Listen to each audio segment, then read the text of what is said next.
எங்களை அதிகமாய் நேசிக்கிற எங்கள் அன்பின் பரலோக பிதாவே மை துதிக்கிறோம், ஸ்தோத்தரிக்கிறோம். அப்பா, இந்த இரவு நேரத்துக்காக உடைய சமூகத்திலே வருகிறோம்.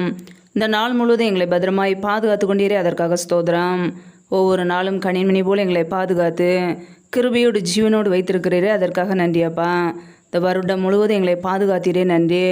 எல்லா பிரச்சனைகளுக்கும் தீமைகளுக்கும் விலைக்கு எங்களை பாதுகாத்தீரே, அதற்காக ஸ்தோத்திரம் அப்பா.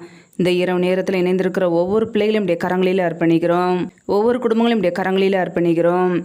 என் தேவன் தாமே ஒவ்வொரு குடும்பங்களையும் பாதுகாத்து கொள்வீராக. பிள்ளைகள் செய்கின்ற வேலைகள், தொழில்கள், வியாபாரங்கள் எல்லாவற்றையும் ஆசீர்வதிங்கப்பா.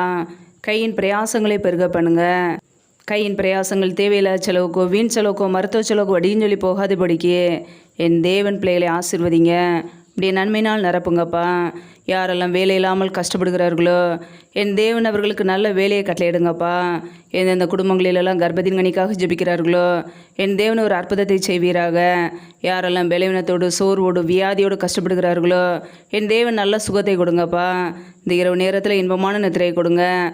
சத்துரு கொண்டு வருகிற எல்லா பிரச்சனைகளுக்கும், தீமைகளுக்கும், மரண பயங்களுக்கும், இருளின் அதிகாரங்களுக்கும் விலக்கி எங்களை பாதுகாத்து கொள்ளுங்க. இப்படி இரத்த கோட்டைகளை எங்களை அர்ப்பணிக்கிறோம். இப்படியே கிருபைகளை அர்ப்பணிக்கிறோம். எங்களை பாதுகாத்து கொள்வீராக, ஆசீர்வதிப்பீராக. நம்முடைய கரங்களிலே தாழ்த்தி ஜெபிக்கிறோம். இயேசு கிறிஸ்தின் மூலம் ஜெபிக்கிறோம், ஜீவனுள்ள நல்ல பிதாவே, ஆமேன்.